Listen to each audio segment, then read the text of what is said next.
So I thought I'd talk about mainly causal inference in economics, which is one of the dominant social sciences in developing public policy. Can I just have a show of hands? Who here is an economist? Okay, only one. Sorry if I'm going to tell you things you already know. But economists think causal inference is what we do, and it's always been very important in the profession. And one of the changes, oh, it's not moving forward. Let's try just doing it by hand. The slides aren't moving.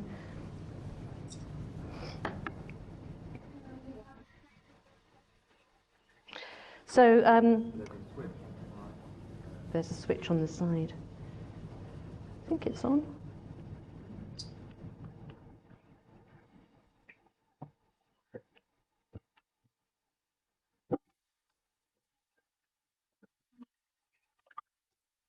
It's working now, brilliant. So one of the big changes in economics since my day, which was in the early 1980s, is the way that the discipline has started to focus on applied microeconomic questions. And this is just one illustration from the titles and abstracts of National Bureau of Economic Research working papers, one of the leading series of working papers that everybody in the profession looks at. And so the macro and international, which is where I started, has become much less important proportionately over time. It's the applied micro that has taken over.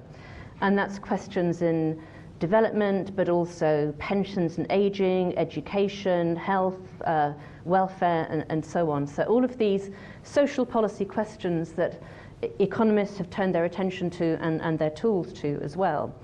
This has been called the applied turn, for obvious reasons, and Josh Angrist has referred to it as the credibility revolution. So the argument being that economists have just got much better about these kinds of empirical methods. The reasons for this are partly computational power, partly methodological developments, but also partly just the increasing availability of these micro data sets. Right at the start of the post-war economics profession, there was actually very little data available. But these big panel data sets have increasingly become available over time, and that's the fuel driving this applied turn. There was a paper in Nature last week, maybe, or recently anyway, looking at how social sciences fare in terms of replicability. It wasn't very positive, but it found that economics did do better than other social sciences, although with weaknesses, including things like low power in regressions. So that's what we think we do. I have a T-shirt that encapsulates this by saying I was into data before it was big. And a number of the Nobel Prizes in economics in recent times have been given for causal inference methods. So on the left, Tom Sargent and Chris Sims on structural macroeconometrics, vector autoregressions. So that was where I started working with Mark Watson at Harvard.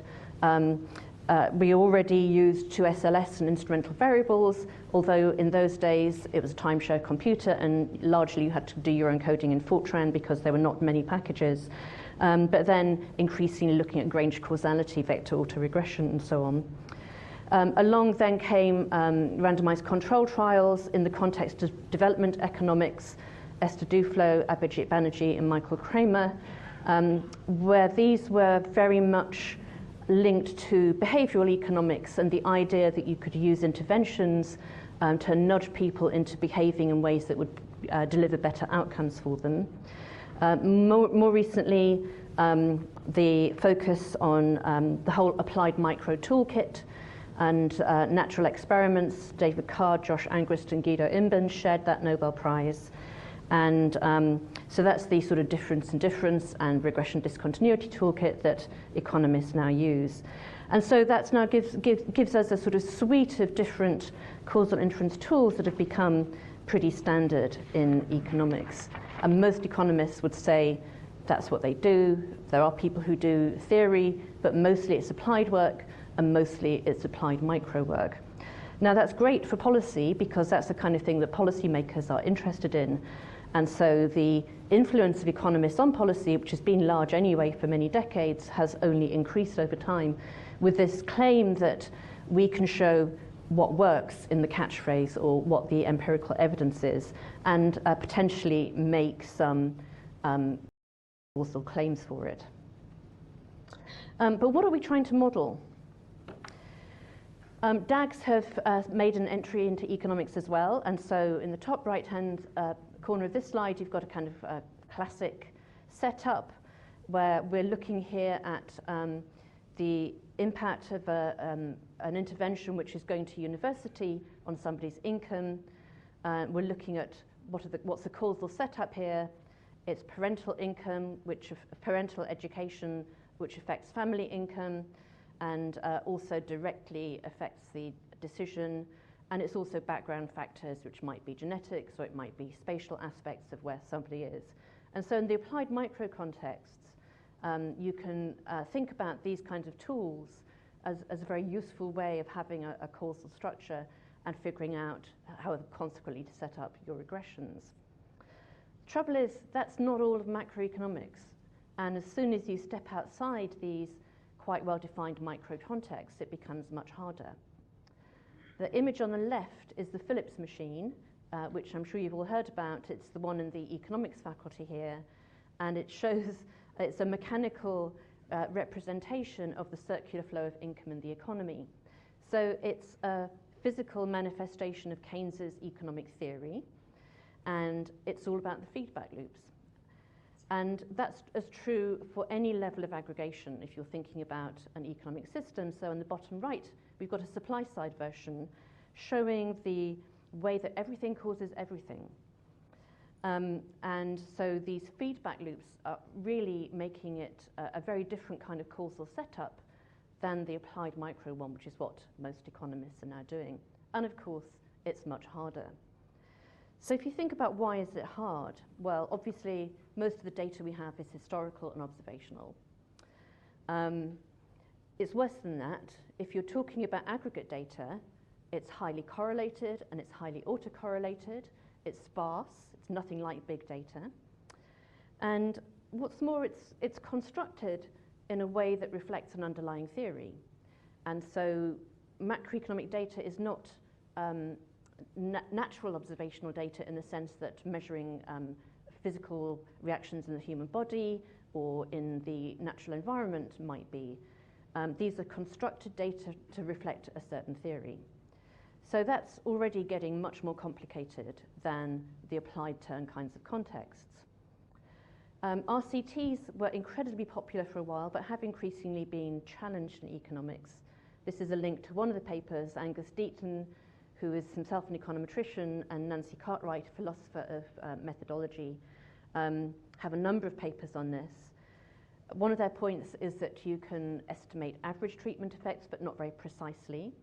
You can't estimate other moments of the distribution, so the variance, for example. If you're in a context where there's a lot of heterogeneity, that is a drawback, because if you're a policymaker thinking about what the impact would be on different parts of your population, then the average is only partly informative about that. And then there's this question, they say it's not external validity, it's a weaker claim than that, but it's essentially the transferability of any of your findings.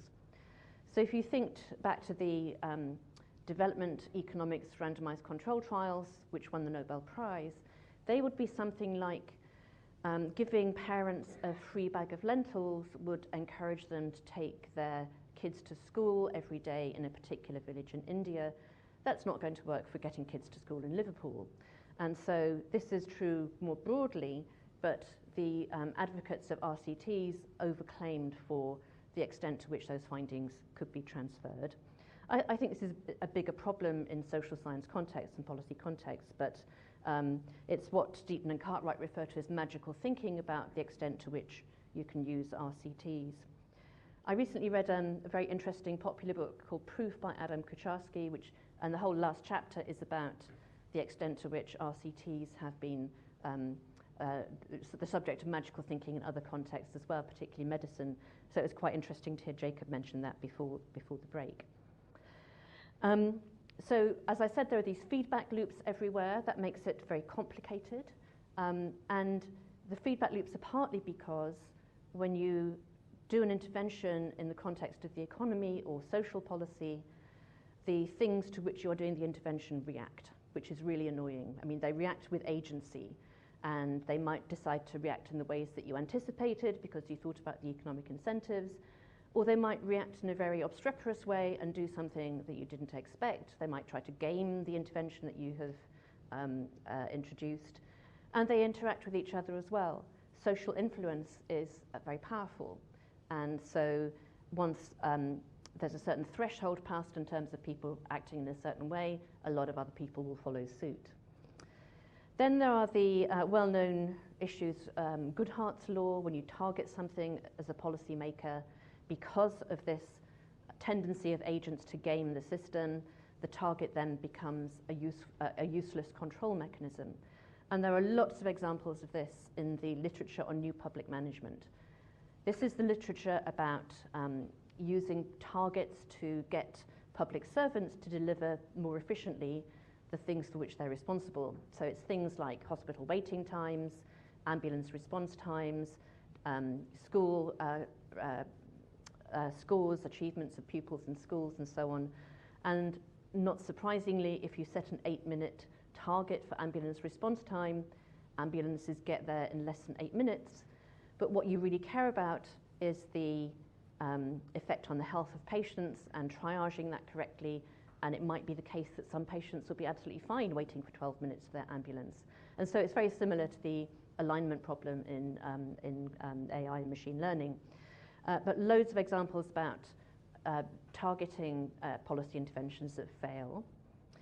The hunt for tipping points. Because of social norms and because of feedback loops, you get the kind of dynamics that we're familiar with from technology, and it goes flat for a while and then it takes off. What policy wants is that tipping point.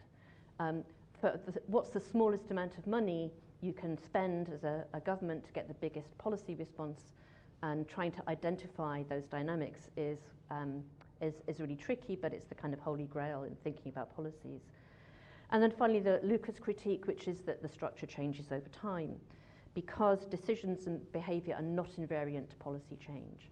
And so in any of these systems with the feedback loops, if you are trying to estimate parameters in something like a consumption equation or in a production function, then those parameters will not be persistent over time. There'll be structural changes, and those structural changes might well be brought about by the fact that as a policymaker, you're trying to use the relationships that you estimated. So all of this makes it really complicated. And if you're an economist and you go to somebody in policy policy decision making, and you say, well, everything causes everything, it's really complicated, we have these dynamics which mean we don't know where the most effective points to intervene are, and it's just very complicated, so you could do lots of different things. This is not what policymakers want to hear. Policymakers want a simple piece of advice. They want the kind of results that you can get from the applied turn kinds of studies. And there's a wonderful quote from Keynes, who has a quote for everything, which I can't remember exactly, but it's something like, the last thing a policymaker wants to hear is what's actually going on, because that overturns their simple but deeply held theories about what will be effective. So this is the context. We've got a great suite of tools. We've got a lot more data. Economists are now also, of course, starting to use machine learning. And Guido Imbens, one of those Nobel Prize winners, and Susan Athey have done a lot of work on using machine learning techniques and applying those to standard econometric situations. There's also this very interesting work by Sendhil Mullainathan looking at the relationship between machine learning for prediction and causal inference. And his argument is that for good policy decisions, you need both. You need both to be able to predict things really well, and you need the causal inference that will help you identify the structural parameters in this kind of equation. So why do you need both? Well, the predictions are because as a policymaker, you want to achieve certain outcomes that will deliver social welfare, the pie in the bottom of the DAG on the right. And as a policymaker, you also want to come up with interventions that will change those outcomes in a persistent way. So you want to achieve both. And Sendel and his co-authors have looked at using machine learning algorithms to do predictions better. And you can do that because obviously the algorithms can take account of a lot of data and all of the covariances among those variables and give you a better prediction. That won't give you the betas that you want, so you also need to supplement it with causal inference, but we could get better policy decisions using both techniques, and this is his current research agenda. The really interesting example he used was about judges making decisions about whether people accused of a crime should be bailed or not. And there's a lot of kind of folklore about this. There's a well-known study from a long time ago saying that what judges decide depends on how soon after lunch it is. Are they hungry, hangry? But what they found was that the predictors, the best predictors of whether what a judge would decide were the image of the defendant's faces. And it's not just that do they look smart or not. I feel like if they look scruffy, you might anticipate that they would not be or be less likely to get bail. But also what they call heavy featured. So a few pixels in the image that describe certain faces, and those pixels are good predictors of whether judges would go, you stay behind bars until your trial comes up or you go out on bail. What they're now doing and have done in New York State is build an algorithm that will do better predictions of whether prisoners will reoffend. It's because it's a more accurate prediction. It's better on many criteria, so fewer people get kept in prison, more people get bailed. It's less racially unequal than it was before the algorithm was introduced. So I think this is a really interesting research agenda about why you need both. Final few thoughts on this, and that's maybe we worry too much about it. And there is this term, particularly among people who've had their papers rejected, about the identification police. You know, the accusation that your instrumental variables are not quite good enough, or you're overclaiming for causality. You know, there's a real emphasis in the academic literature on establishing valid causal claims. And Josh Angrist, when he was reflecting on this, said, you know, if you've got a good research design, that will reveal a particular truth, but in one of those small contexts, one of those applied micro contexts. Does it mean that the profession as a whole is now avoiding big, difficult questions about those contexts where there's the complexity and all the feedback loops? And so there's now a little bit of a backlash, which the title here sets out, shackling the identification police. Because what we want is knowledge that accumulates. And if you're asking small questions that are causally valid in specific contexts, then you're not going to build that accumulation of scientific knowledge in economics and policy over time that we surely ought to be aiming for. And so building in somehow the kind of prior knowledge we have about how these relationships work is important to be able to answer the big questions in policy today. And I wanted to end by pointing out that C.P. Snow, in his famous essay on the two cultures, in the original essay, talked about the sciences and the humanities. He wrote an afterword in the 1960s for a new edition of the book, where he talked about social sciences as a third culture, which he said was much more difficult than either of the two other cultures. And I think that's correct for all of the reasons that I've tried to set out. So that's it from me. Very happy to take any questions or comments from you. Thank you.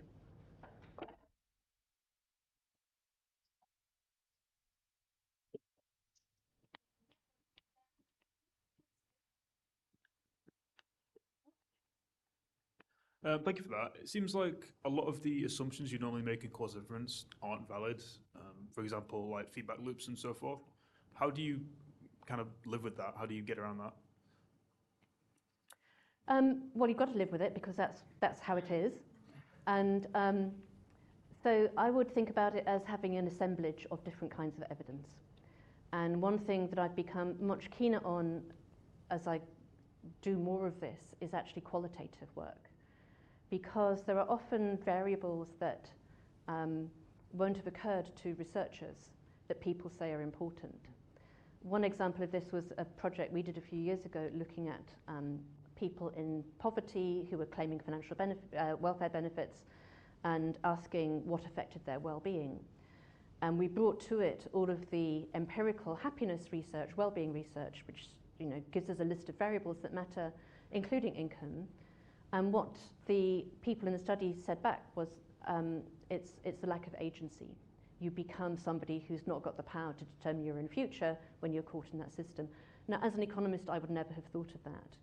So bringing in qualitative evidence and historical evidence, because you need to have enough of a theoretical framework to then set up any kind of estimation that will allow you to do causal inference. Thank you. Thanks for the talk. So in your causal graphs, what is exactly the interpretation of an arrow under sense related to intervention? Are you fixing all other variables? Are you conditioning on others? So what do you exactly mean when you draw an arrow in a cyclic causal It's typically conditioning, yes. And intervention, I assume, on the parents. So because So an no, intervention in that one, the intervention was going to university or not going to university. And the rest you fix, all other variables you try to fix. I mean, it varies, but typically that would be the case. Thank you.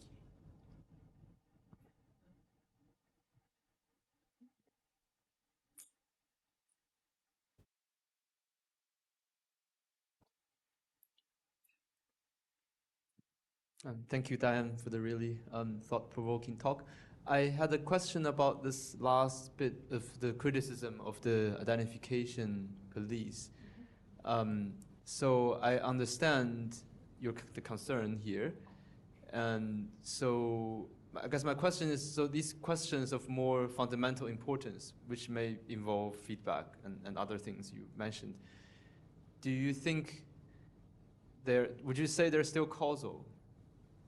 And either case, is it really just that it's too hard to deal with? Is that the problem, or is causal inference or causal identification the problem? It's a really good question. So what I think about it is that the systems are much more open to being shaped by interventions, because you can think about how to use the feedback loops in policy interventions. That's not how policymakers typically think.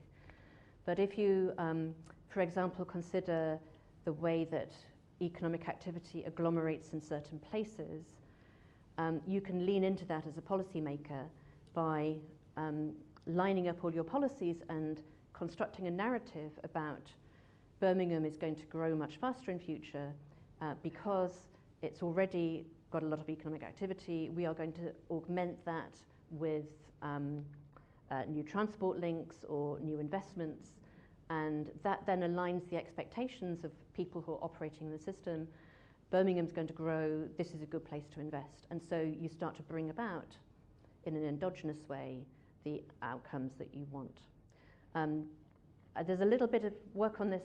Bob Schiller, who was another Nobel Prize winner, had a book called Narrative Economics, maybe 10 years ago now, which was this kind of idea that because it means that activities are self-fulfilling in some sense, then maybe that's where you start to think about your policy interventions.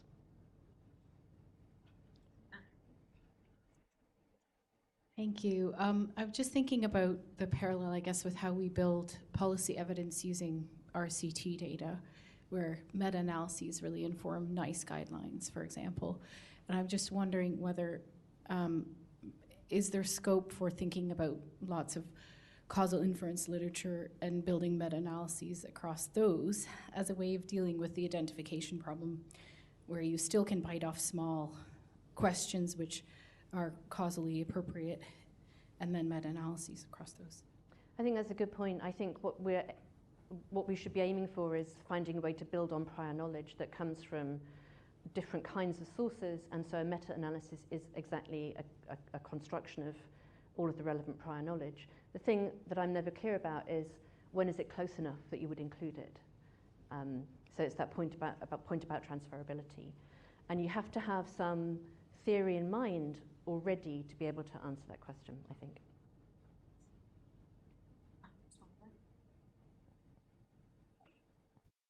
Sorry if this is a stupid question. I'm not familiar with the identification police and things like this, but when they object to a claim of like having someone proposing a causal model, is it are they objecting to the fact that they can't guarantee that this is the true causal model, or is it more nuanced? I don't know. You know, more nuanced than that. So they claim that a finding that you think is well substantiated but not in the classic ways, using the classic methodologies, is rejected because it's not properly identified. Okay. And it means that young economists are completely obsessed by finding instruments which may actually be a bit daft. Okay. It's a downplaying of other kinds of evidence. Okay.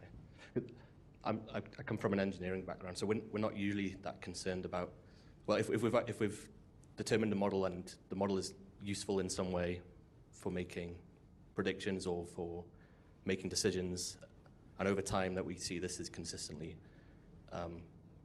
doing a good job, we don't necessarily mind if it's not the true model or not.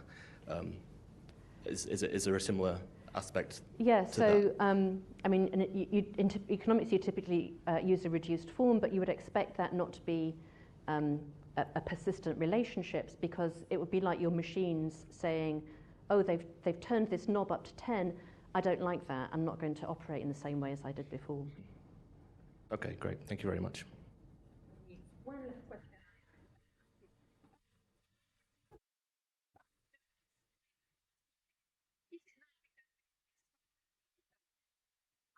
I ask if how consequential intervention literature permeates on social policy. Is it something that you do a first intervention, then you see what happens, then you do another one, like sequential or sort of disentangle loops? It's extremely rare, and I think part of it is because of the politics of policy. And it's difficult enough to sell randomized control trials outside the developing economies. Governments like the UK government don't like to think they're experimenting on people.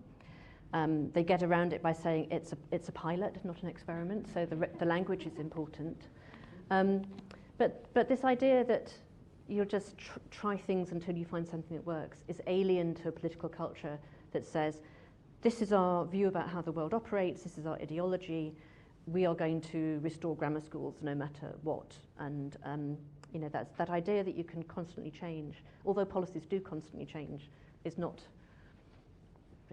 acceptable, not politically acceptable. So it's preferable to experiment with the blind. Yes. Yes, although in a sense you can say all that historic observational data we have is the result of people trying one thing after another, and none of it seems to work.